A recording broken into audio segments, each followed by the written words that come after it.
और महिलाओं दिव्यांगों को प्रथम चरण में हम लोग उनके इच्छित स्थानों पर या रिक्तियों के मुताबिक उसके नज़दीक हम लोग स्थानांतरण करेंगे। हम नियुक्तियाँ तो रिक्तियों के हिसाब से करते हैं, कोई पात्रता के हिसाब से तो श्रेणी के लोगों का वो सीट होना चाहिए था, वो नहीं हुआ है।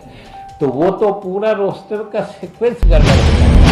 जिस समय विज्ञापन निकला उस समय ये नियम नहीं था, अब ये नियम बन गया कि लाइफ टाइम वैलिडिटी रहेगी।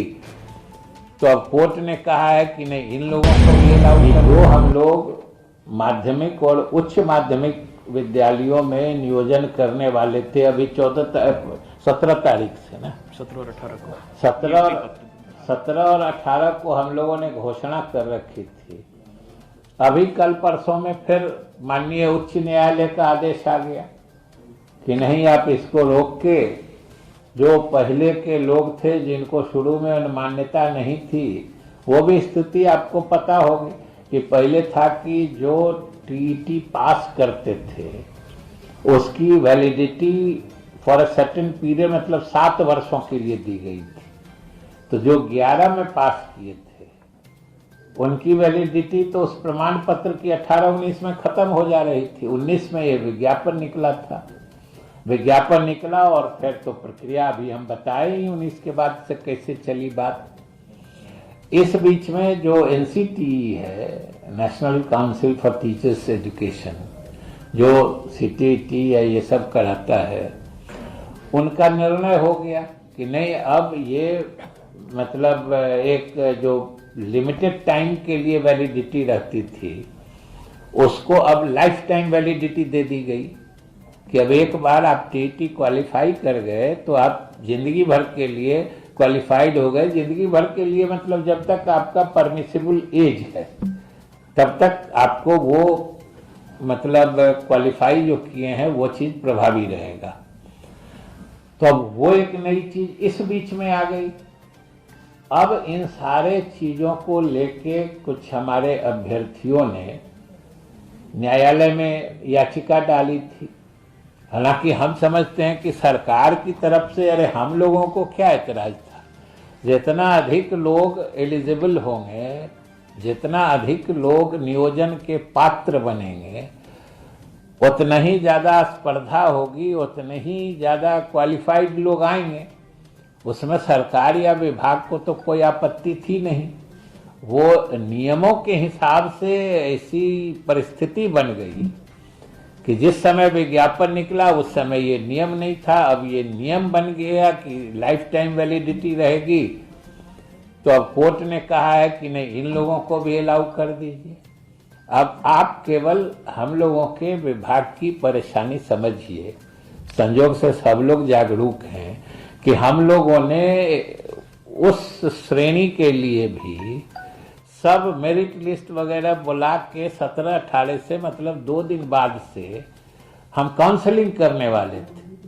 मतलब काउंसलिंग का मतलब उसी दिन उनका नियुक्ति पक्की होने वाली थी। अब इस बीच में परसों ये जजमेंट आ गया कि नहीं, आप इसको रोक के उसको अलाउ करिए। तो इस सब कारण से अब हम लोग को मजबूरी फिर उसको रोकना पड़ेगा। अपना प्रेयर दाखिल कर रहे हैं कि भाई हमारी प्रक्रिया तो एकदम मैच्योरिटी के लेवल पे है। हम लोग अब काउंसलिंग करके नियुक्ति करने वाले थे।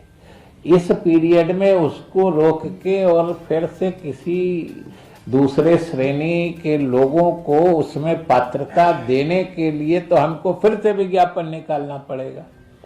तो पूरी प्रक्रिया फिर से प्रारंभ करनी पड़ेगी। तो ये सब स्थितियां आती हैं जो विभाग के लिए बड़ी मुश्किलात और दुश्वारियां पैदा करती है।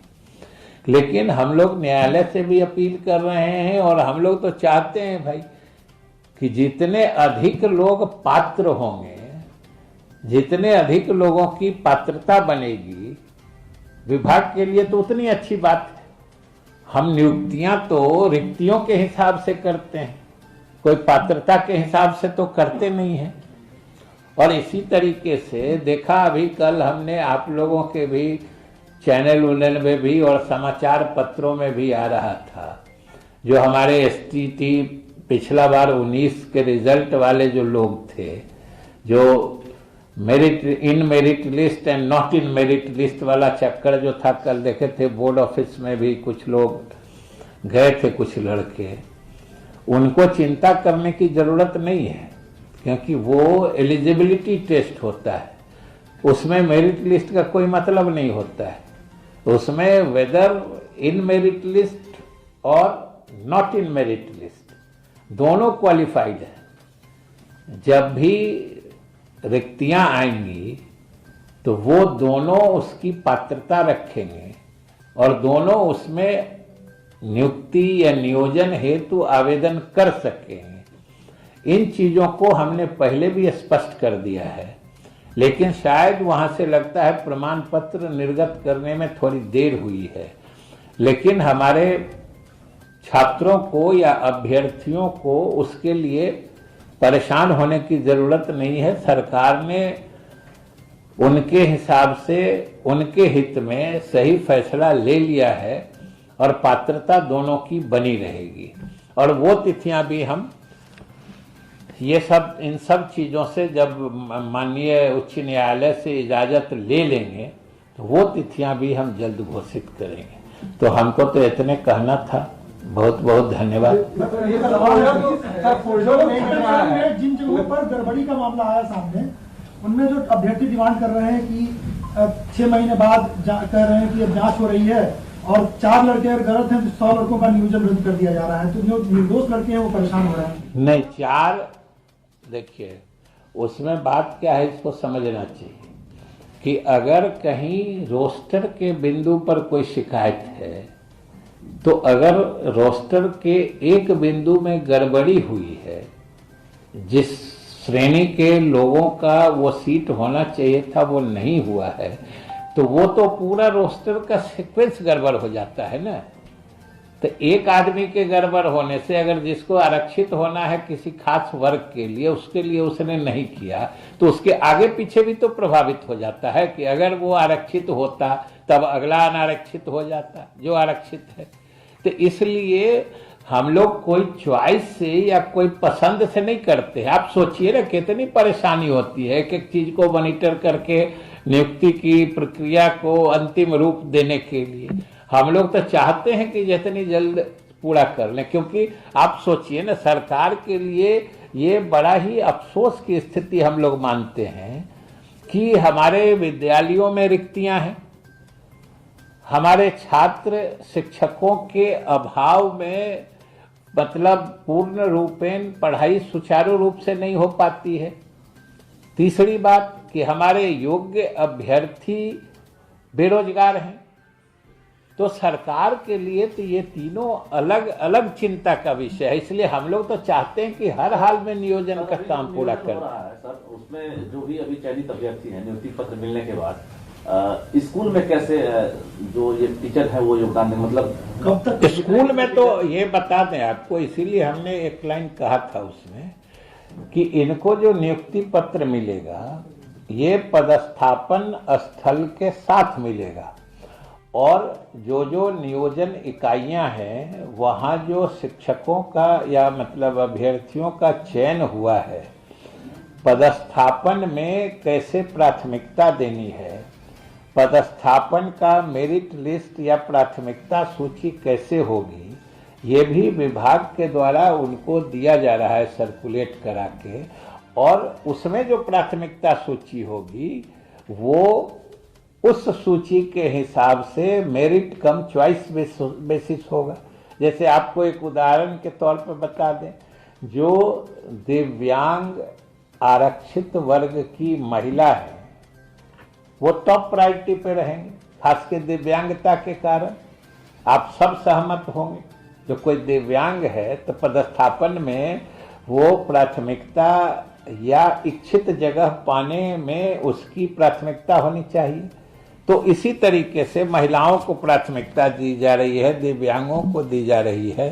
तो ये सूची मतलब उनको पदस्थापन में कैसे इसका निर्धारण करना है, कैसे चॉइस देना है, इसका भी डिटेल्ड गाइडलाइन उनको दिया जा रहा है। जो नियोजन इकाई के द्वारा वो फॉलो किया जा रहा है कि नहीं, इसका हमारे स्थानीय अधिकारी उसका अनुश्रवण करेंगे, मॉनिटरिंग करेंगे और उस हिसाब से उनको दिया जाएगा। और जो नियुक्ति पत्र मिलेगा उसमें उनके पदस्थापन का जगह भी रहेगा और उनको वहाँ कहे ना, जो वो नियुक्ति पत्र मिलते ही वो चाहे तो अगले दिन ज्वाइन कर सकते हैं, अगले दिन से वो शिक्षक बन जाएंगे। एक सवाल है सर, जैसे एक सवाल और बाकी है नियोजन का, काउंसलिंग का, जो 14-16 मार्च तक होना है, तो क्या सीनियरिटी जूनियरिटी का मामला नहीं होगा? कोई सीनियरिटी जूनियरिटी तो एक इकाई का मामला है। नियोजन प्रक्रिया चलती है, 42,000 शिक्षक आपको मिलते हैं, 90,000 की जरूरत थी, तो नहीं लगता है कि नियोजन प्रक्रिया में कहीं न कहीं कुछ कमी है या फिर? नहीं, नियोजन प्रक्रिया में कोई कमी नहीं है। और ये जो अभी मिल रहे हैं ये तो एक खास स्थिति बन गई ना, जो हमने आपको बताया कि ये पिछले 3 साल से कोई बने सिस्टम के गड़बड़ी के कारण हो, ऐसी बात थोड़े है। अब 2 साल कोविड में सब कुछ बंद रह गया, ये कोई जानता था क्या, या हम आप जानते हैं क्या? अभी ही हम कह रहे हैं, अभी तो ओमिक्रॉन महाराज जी की थोड़ी कृपा है, इसीलिए हम लोग बात आगे बढ़ाते जा रहे हैं। किस दिन उनका रुख खराब हो जाएगा, फिर क्या चलेगा क्या रुक जाएगा, ये कौन जानता है। 7वां का भी घोषणा कर दीजिएगा। 7वां का तो बताए ना, तो वो तो पूरी होने दीजिए।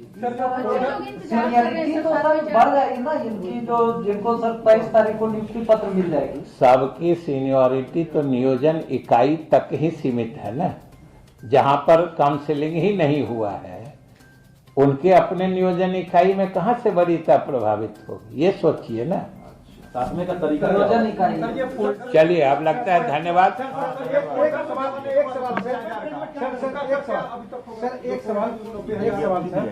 सर ये महिला और दिव्यांगों के स्थानांतरण, अरे हैंड आउट बांट दीजिए। पंकज जी पे ये डिस्ट्रीब्यूट कर दें। ट्रांसफर का मामला भी था, जो शिक्षकों में सर वो भी हम लोग कर रहे हैं, उसको भी ऑनलाइन बिल्कुल पारदर्शी तरीके से करेंगे। ये हम लोग सॉफ्टवेयर बना रहे हैं, अब जल्द बन जाएगा। अब कहना फिर बीच में ही विधानसभा सत्र आ गया है, कोरोना से छूटते हैं तो सत्र हो जाता है। निगरानी वाला सर जो जांच फोल्डर जो था, उसमें तो हमने कहा था ना कि लगभग 90,000 के आसपास फोल्डर नहीं मिल रहे हैं। अब उसमें परेशानी ये समझिए कि जो नियोजन इकाइयां होती हैं उसमें जनप्रतिनिधि उसके अधिकारी होते हैं, और जब वो नियुक्तियां हुई थी 2006-07 में, उसके बाद से तो 2 बार पंचायत के चुनाव हो गए, उसके बाद अगले आए वो भी बदल गए, तो उसको लोकेट करना मुश्किल हो रहा है, यही दिक्कत है। सर ये 42,000 में 920 है। हाँ, ये 42,000 में अभी ये भी फिर स्पष्ट सुन लीजिए कि 42,000 में जितने की जांच की गई है, और फिर सुन लीजिए कि सिर्फ टीईटी, ये सिर्फ टीईटी के सर्टिफिकेट में इतना गड़बड़ी निकला है। जो प्रशिक्षण वाला, जो कहीं कहीं के प्रशिक्षण संस्थानों का प्रमाण पत्र है, उसकी जांच अभी पूरी नहीं हो सकी है।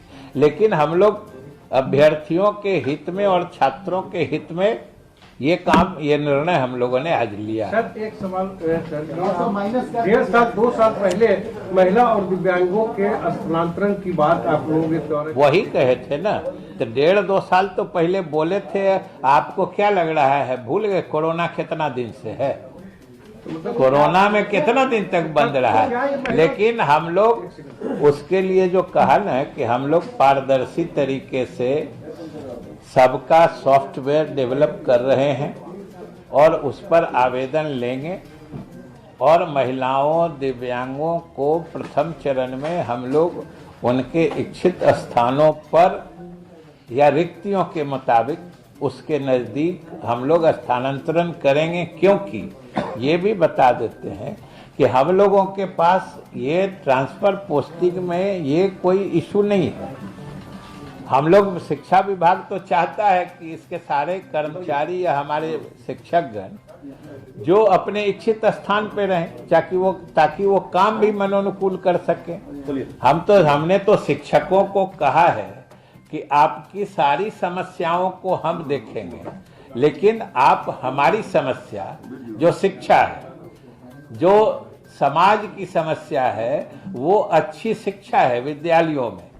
आप विद्यालयों में गुणवत्तापूर्ण शिक्षा प्रदान करें, अपना 100% शिक्षण कार्य में लगाएं, आपकी परेशानियों को हम जरूर देखें।